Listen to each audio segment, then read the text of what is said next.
रसूल करामी सल्लल्लाहु अलैहि वसल्लम बयान फरमाया कि अगर आदमी नमाज जनाजा में शरीक होता है तो 1 क़ीरात सवाब है, और अगर नमाज जनाजा में भी शरीक होता है और तदफीन में भी शरीक होता है तो उसको 2 क़ीरात सवाब मिलता है।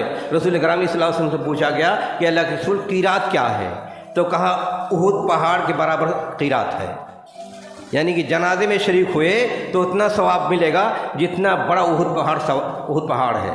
उहुद पहाड़ जान दो कितना बड़ा है, 21 फीट ऊंचा है और 8 किलोमीटर लंबा है। वो पूरा अगर उसको उखाड़ा जाए पत्थर और उसको नापा जाए तो कितना होगा, खरबों टन होगा कि नहीं होगा, का इतना सवाब मिलता है। और अगर 2 तदफीन में भी शरीक हो और जनाजे में शरीक हो तो 2 क़ीरात सवाब मिलता है। इतना सवाब किस लिए? पहला तो ये, इसके पीछे मकसद ये है कि हर आदमी जनाजे में शरीक हो। जनाजे में शरीक होने से आपको इबरत हासिल होगी कि यहीं जाना है। इंसान जब दुनियादार बन जाता है, दिल सख्त हो जाता है, तो समझता है कि दुनिया में उसे यहीं रहना है, ये दुनिया को छोड़ के नहीं जानता है। लेकिन रसूल करामी सल्लल्लाहु अलैहि वसल्लम फरमाया उज़्कुरू ज़िक्र हाज़िमिल लज़्ज़ात ज़ूरुल क़ुबूर फ़इन्नहा तुज़क्किरुल आखिरा, कब्र की ज़ियारत किया करो इसलिए कि उससे आखिरत की याद आएगी। तो सबसे बड़ी नसीहत होती है जब इंसान किसी के जनाजे में शरीक होता है, और अपनों का अगर जनाजा हो, जानने वालों को जनाजा हो, तो उसके सामने ज़िंदगी की सारी चीज़ें सामने आ जाती हैं कि इसने क्या किया, कैसे किया, आज क्या अंजाम है।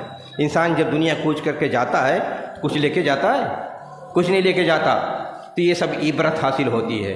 तो ये नमाज जनाजे में शरीक होना एक मुसलमान के कई फ़ायदे होते हैं।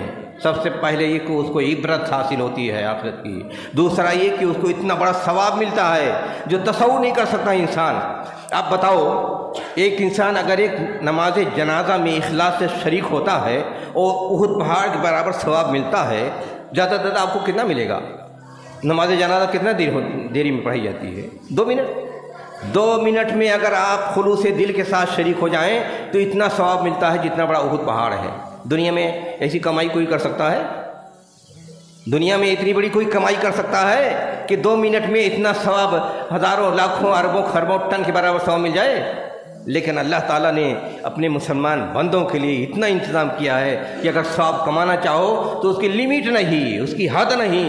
और ये भी याद रखो, सवाब और गुनाह देखने की चीज़ नहीं है।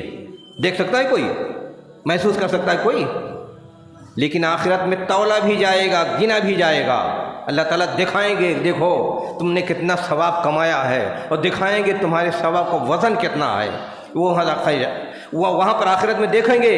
और अगर दुनिया में दिखा दिया जाए आदमी को और देख ले कि सवाब हमारा कितना उसका वज़न है, तो दुनिया में कोई काफिर रहेगा?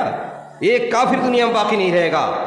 अगर सिर्फ अल्लाह ताला इतना दिखा दें कि नमाज जनाजा पढ़ने का सवाब कितना अरबों टन हो जाता है, तो दुनिया में कोई काफिर रहेगा नहीं, सारे के सारे मुसलमान बन जाएंगे। रहेगा कोई? कौन नहीं चाहता है निजात हासिल कर ले? और जब देखेगा कि एक नमाज, एक अमल करने का इतना सवाब है, अपनी आँखों से देख ले, कोई बचेगा? कोई काफिर बचेगा नहीं दुनिया में, सारे के सारे मुसलमान बन जाएंगे। और लेकिन चूँकि आजमाइश की बात होती है, आजमाइश इसी में है कि गुनाहों को और सवाब को अल्लाह ताला ने छुपा के रखा है, न गिन सकते हैं न तौल सकते हैं। अगर सिर्फ गुनाहों और नेकियों को गिनने और तौलने की बात होती तो दुनिया में भी एक आदमी भी काफिर नहीं बनता। गुनाहों और नेकियों को लिखने का गैब की बात है, इसका ताल्लुक़ फरिश्तों से है, इंसानों से नहीं है। तो वही वो जानेंगे, इंसानों से छुपा के रखा गया है। तो नमाज जनाजा में शिरकत करने की बात यह है।